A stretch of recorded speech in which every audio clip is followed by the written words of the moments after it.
I wanted to thank you for taking time to speak with me today. Thank you. Thank you to invite me.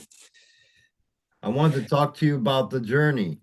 How did this all become a reality for you? Right. So it started, a long time ago. I think it's in the beginning of 200 I say two thousands, 2000s, I Mhm. mean 2000. And so about this album, I just recorded a demo in in 2002 to 2006, and I just begin. So yeah, I wanted to, yeah, the very story is I was living in Paris at the time, Mhm. and I wanted to move in USA, because I went in a trip in Florida, and I met, so as I am a, as I you could just you could have guessed that I'm a very found into Tampa Bay Area death metal. Mhm. So I really wanted to move in USA, but I don't know in Florida or not. I had a good friend who lived in Texas, so I really wanted to move there. And when I made my trip into Florida, I was speaking with a lot of musicians, and they told me, "Hey man, why do you want to come here in USA? Because now everything is happening in Europe. You have big festivals, you have everything there. So here in USA, we all want to move to play to Europe. So why do you want to come and live?" So it was very difficult for me to realize that in fact it was the truth. The truth is that the yes, everything happened, all the death metal stuff, everything happened in Europe. And so I was touring with another band called Metal Urban. It's a French band, punk rock and roll. And at that time we were dealing with alternative tentacles from Jolo Biafra, from Dead Kennedys. Mhm. And so I didn't I yes, I was living in Paris, and work stuff like that. I do my business, and years pass, and you say, should I move? Should I not? Should I stay? And years just fly away, and Mhm. 15 years later, you wake up and you say, "Oh man, I have to do something because I'm still here in France." So let's start the journey, the real one. I mean, let's put this stuff out. And I met some cool musician to make this record. And at the beginning, I have recorded with my friend Niels Corbaron, who is playing with Sirenia band and is on band Bloodthorn, Bloodon, sorry. I don't know if you know this band. No. It's with famous guys. They play with Sirenia. They're Okay. on neutral, and other guys from what's the band famous one? I don't have it. And anyway, and the time passed, and then we just uh, we just we just always separate because he was very very busy with his own projects. And then I met Pascal Milo. Pascal Milo is a famous bassist one here in France, and he's a big friend with Steve DiGiorgio, from Testament, Death, all the band he played. And because he has quite the same age. And Mhm. that's the guy I met in first. It was Pascal, yes, the bassist. And I just asked him, "Hey man, I'm huge fan of you. I saw you when I was kind of when I was a teen. I saw you in the magazine, and I just, you know, every time I saw this guy, I just told myself, "Wow, this guy is amazing." You know, it was very progressive in his bass, in bass playing, and he was very, you know, touch of kind of touch of funk, of blues, of metal, hard rock, and he's a very very good talented jazzman. You know, he played how you say the no, contrabass. No, you don't say that. Yes, the Yes, stand-up bass. yeah, yes, he plays also that. And you know, this is his way to play is very rich. And he said, okay, take my number and we'll discuss that. And he texted me, he said, man, you can call me. And I was kind of that, if he said call me, it's okay, he gonna play. Yes. And he say, okay, I'm up to play on your record. And I just called Gregoire, the drummer, and Hmm. say, hey man, I have Pascal Muller on the bass for the album. Are you up to for the drum? He say, of course I'm I'm up. Yeah. No? And that's the very beginning of the story of the recording of the album. It was just before COVID. Hmm. And after that, let me think about how it happened. Yes, Pascal recorded like 4 5 tracks. And the thing is that Gregoire, the drummer, he was playing with Nicolas. Nicolas, they played together in Death Code Society, which Mm. is a band on Osmos Production. You know, Osmos Production, they used to have a Immortal band and good famous band from black metal stuff. And we yes, with Nicolas we have already recorded 2 tracks from this album, the 2 first one. And at that time Pascal Muller has recorded 4 or 5 tracks, and it was very busy. And I called my friend Nicholas, the bassist, to say, man, do you want to record two more tracks on the album, because you will have 4 tracks. Pascal will have 5 tracks. I think it's good balance. Sure. And at that time, it was not a question of live band. It was just a studio project, you know. Hmm. And he said, yes, okay, let's do this stuff and let's record that. And the thing is that the recording part just happened like that. And after that, you know, I was very happy because I told myself, hey, it's cool. I have a good album with very awesome, talented musicians, and it's okay. I'm all right. You know, I'm happy. And then Gregoire, the drummer, just asked me, hey man, this project is very cool. I want to do some I want to perform live, you know, I want to do some shows. And say, all right, let's do it. Yeah, And then yeah.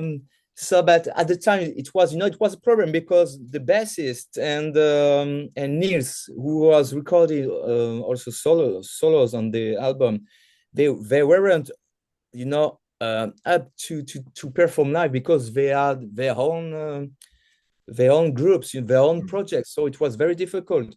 So I was facing difficulties again, and you know, it was period COVID period, and everything, you know, went down because you know, every bands, they went down, all Sure. projects. It was very very very hard times to get through. And finally I found the new bassist that we have now is Jeff Monaco. Jeff Monaco, he played in a tribute band for Iron Maiden tribute Oh, band. okay. Yes, it's called Cover Slave, but it's not only a tribute band because they played with Dennis Stratton, the first guitarist from Maiden. You know. Oh, wow.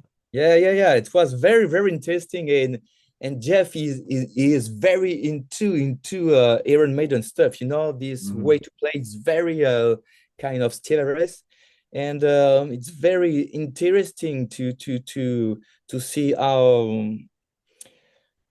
to see the mix with Sure. death metal or old school stuff, and it really works. You know, it's strange, but it works. It's something different. I'm very happy with that. So for the best, Jeff joined us, and my friend Necro at the guitar, who played in a small band in Paris, not quite famous. It was called Weed Death, weed like weed, you know, pot, no? Hmm. Weed Death, and that's the lineup. The live lineup is here. This is the story of the record and the lineup Sure. of this. And I wanted to ask if you could speak on my favorite song, which is Day After Day. Yeah. Could you speak on that track and how it came to you? Do you mean to speak about the lyrics or? Yes. Right, day after day. I think it's maybe the first lyrics I've written. Yes. Day after, let me think. It's dealing with my own feelings, and kind of it's very misanthropic. You know, you can Hmm. see. I guess you have seen the music video. No, Yes. at the end, the very end, the last minute is very it's all about, you know, negative stuff and my hatred about mankind, you know, it's very Hmm. misanthropic. And yes, that's it. That's my experience with humanity. It's all about that. And Ambivalent Feelings is another one of my favorite tracks. I wanted to All ask if right. you could speak with it on that one as well. Yes, ambivalent. Musically, it's a little bit different than day after day. Day after day is very raw, you know. This rolling riff is it's like you know, very brutal. And ambivalent feelings is more I would say uh, yes, day after day is very simple. Musical is very simple, and day after and injecting no ambient feeling is more complicated. I mean the Sure. way it is composed, yeah, it is written, yeah, it's more complicated. I won't say it's more technical because yeah, it's death metal technical the way it was in the early 90s, and it is more melodic, and the lyrics there's more in a way in personal stuff, you know the ambivalent feelings are just all about, you know, hate and love, just about that, you know, and that's it And I for gotta ask you as well, you have one of my favorite bands behind you, Obituary. Were they yeah. were they an influence to you? Look, Oh, corrosive, hell yeah. yeah, and this one and the incomplete, it's track, the name of the track, you know. Yes, it was in my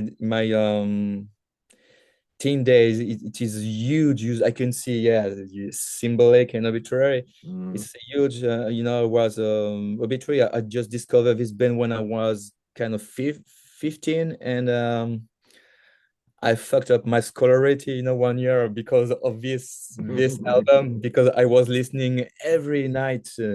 I mean it every night, two or three times, you know. Mm. And yes, it's inspired me.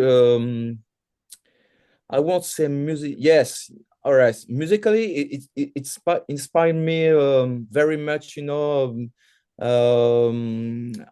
I was thinking about cause of death. You know, between the atmosphere, scenes, atmosphere. You know, Mhm. between the tracks. I try to honestly, I try to do the same thing on my record. You know, the atmosphere between the tracks, it's Sure. definitely the same thing, the same mood, you know, and the same mood as also Sepultura Arise, you know. Yes. same instrumentals, And same what a great atmosphere. period that was for metal. Yeah, yeah, yeah, Um, yeah, yeah. Yeah, I agree. I agree. And what was your question about Obituary? Yes, yes. Obituary very inspired me for the vocals. Yeah. Mhm. Yes, I'm very familiar. John Toddy is for me it's yeah, it's my favorite one singer from death metal story. And you've released three videos. I wanted to ask you, how did they go for you? And also, what were the locations used? Sorry, I didn't get the beginning of the question. Yes, you have videos that are out. I wanted to ask you, how did they go for you? And what were the locations that were used? Yeah, you're speaking about the music video. That's it. Yes. Yeah, yes. All right. It's all DIY. It's all Wow. DIY, so it is quite a lot of stuff. I used to work in video stuff years ago when I just arrived in Paris. I had to work, so I entered I just said all the cinema stuff. I was working for Grip. I used to work as a roadie also, and so I was very familiar with how to do stuff because I work as I do say regisseur in English. Mm, manager on Sure. yeah, Yes. and on music video. I used to work on that, so I know how to organize everything. And the first one with Pascal Mulot at the bass, it was um, it was just on dark stuff, and it's not. I mean, aesthetically, it's a little bit poor, and but it was with no budget, and Hmm. now as a band you have to pay for everything, to pay for your own music video, for everything. So it's very, very, very, very hard to make music video. And nowadays you have to have a lot of music videos because everything is on YouTube, and Sure. every young people, they used to be fed with a lot of video. It's not like in the 90s. You just had one or two music video and it was just awesome. But nowadays everything has changed. And what about day after day music video? We have toured it in an old slaughterhouse. It was an old slaughterhouse, Yes. and it was very, very difficult to tour them, to film them. Sorry. But the thing, it was a slaughterhouse, really speaks to me. Aesthetically, it is very, very, very interesting. The place was very interesting, and the fact it was an old slaughterhouse, it was very interesting for me and very significant. In my convictions, it's I'm really into I'm very fond of animals, but I mean living animals and not dead animals. Mm. So it was very symbolic for me, symbolic. Mhm. And the thing, it was very, very hard to make how do you call that when you yes, when you edit, when I Yes. did the final editing. It was very difficult because we only had one take and half. No, sorry, two take and half of everything. Because Oh, okay. when we started to bring all the stuff there, because it's a prohibited area, and we just put all the stuff there. And I went back to park the truck, on the parking, in order not to be I say that, to be recognized by the police or stuff like Oh, that. okay. Yes. And when I went back and the place, I saw that there were a camera, and I told myself, "Oh shit, the cops, they're gonna come for sure." And I told myself, "Okay, I won't tell to the other guys. Okay, we're gonna make it as quickly as possible. I just keep it for myself. And, I was kind of singing and playing like, oh shit, I hope it won't come, And just we did two take an half, and the cops came and they asked us to stop. And I say, okay, it's not enough stuff to edit, but I would do my best, and I and it's okay. Oh, absolutely. I guess now it's quite honorable as a result. And for the last one, which is injecting mines. Mhm.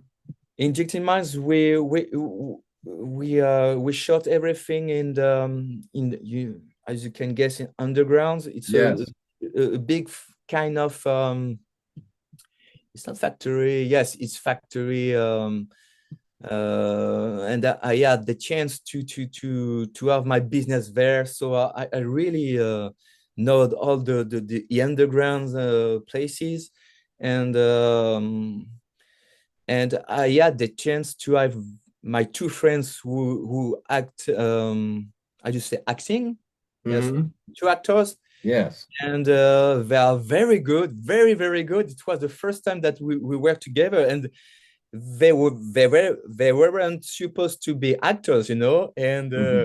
I was very surprised, but yeah, and I edited it myself too. It was very hard, but this time we had a lot of stuff, lots of shots, and it was very cool to edit that.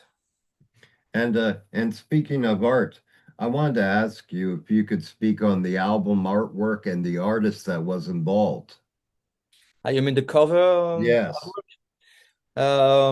His name is Ludwig. He is a friend. He is a German friend, and I met in Paris. I don't live in Paris anymore, but we used to see each other in gigs and parties. And I can I mean, maybe I saw that he did some drawing stuff on maybe Facebook, and I didn't Mhm. know that. And I say, wow, man, your stuff is very, very good. I really like you to draw something for me. And he did it. And of course, I'm really into stuff of my favorite is, of course, Dan Seagrave, all Mhm. these famous artworks. And I said, man, I want something like, something dark with how do you call a dip, like Yeah. like like this All dip. I mean, right. this, how Absolutely. do you call that? Yes. A slope, a down dip. Yeah. Yes, yes. I told him I want something urban, but kind of desolated and in an apocalypse mood, And he said, okay. And he asked me, do you have some lyrics to give me? I say, all right, yes, I have. And I gave him all the lyrics, and I say, because I just asked me the kind of atmosphere, but I didn't ask him for straight ideas, strong ideas. It was not definite, Sure. And he said, "Man, I just read your lyrics, and I was thinking about kind of human zombies who are bringing their brains into how you say in glass. Yeah. How do you say it in English? Glass container. Yeah, glass container. And I said, man, you nail it. That's it. That's it. Yeah. It's and we told each other, yes, it's the precious thing that everybody has, but you know, it seems that everybody has forgotten that they have this precious thing Sure. in our brain. So it really matched, the lyrics, and I'm very, very happy with this artwork. But to be honest, it's 50-50. A lot of people, they just don't like it. They say just pure shit. I mean, aesthetic, they don't like it. Say, oh no, it's totally shit. I had one, two, three reviews that said no, it's totally shit. But I have some more friends on or over reviews that say, yeah, no, it's very cool. So it's very, kind of 50-50. I love it because it gives that 90s feel. It Yeah, yeah, has yeah. that Me 90s too. feel Yeah, me too. too. So I can understand if you don't like it. Okay, Yeah. you're right. But yes, yes, a very strong feeling from the 90s, and the thing with the brain in the glass container is just Yes. that's it. That's all about. That's all about. And I wanted to ask you, now that the album's out, what's the next step for you? All right. So now we are. The album just issued on the 12th this December. So Mhm. it was basically the last Friday. And we had a lot of stuff, on communication. Even if the label record company did, Dollar M Records did a great and awesome stuff on communication, and because we have a lot of reviews, in Europe, a little bit in Mhm. USA. I hope maybe in America, Latin America, and maybe in Asian. I would like so much. Let's wait and see. And yes, it was. It's very a lot of stuff to all this communication stuff. So now everything is done, and we're gonna focus on live performance, of course. Excellent. We have already one or two dates, but not so much. But I mean, I was very busy with all that stuff till this last weekend. So Sure. now this weekend I will concentrate on looking for touring dates for the next year coming. And in speaking of the release, I wanted to ask you, what is the best way to get a copy of the release and any merchandise that you have? I think the best way, if you want, for the moment, we just have CDs and T-shirts. We don't have, you say Hmm. vinyl. You said Vinyl. vinyl. We don't have vinyl yet, but I'm working on that. I want to have vinyl because people will ask about that. And the best way I think is to order straight on Dollar M Records. Okay. Love everything, on the social medias. You can find easily the way to catch a copy. And for the moment, that's it. And of course, all the music is all on the streaming platform, so you can get it Absolutely. easily. And lastly, my friend, I wanted to ask you if you could give a message to your fans, what message would you give them? To my bands, To your fans. to my fans. I don't know if already have fans. No. Well, you definitely have one here. What the message I would. Hmm, I can, kind of two sort of message, of course. I mean, the main message I have I want to share with people is to do your own stuff, do your own life, and don't listen to other people who criticize. People that just used to criticize things and they do nothing. It's so easy to Yeah. criticize and do nothing. And like there's lyrics from Metallica. It's motor breath. It's how I live my life. I can't live it in another way. And Right. those people were talking. I don't have the right lyrics. Not take your chances. They are all missing. You know what I Sure. mean? Sorry, I don't Yes. have it. Um, that's the message I want you to share, to live your own life, and time is running fast. You think you have Absolutely. time, but it's wrong. You don't have time, so you have to do things now and not tomorrow. And for the other message, uh, I hope to meet them on tour. I'd love to, Absolutely. I'd love to tour in USA. It would be my dream, to tour in USA. And even if I've already played in California and in Texas with my previous punk rock band, metal urban. Mhm. It's been 20 years ago, and I would love to come back again in USA and to tour all over Europe too, and maybe Asia too. Why not? Sure. And um, that's it. Well, I wanted to take a moment to thank you for creating an album that I enjoyed from top to bottom. I Yeah, love the thank you. feel and the sound of what you're doing, and I look forward to what lies ahead for you, my friend. Thank you very much. Thank you, and you have a great rest of your day. Thank you. Cheers, my friend. Yeah, cheers. Thanks.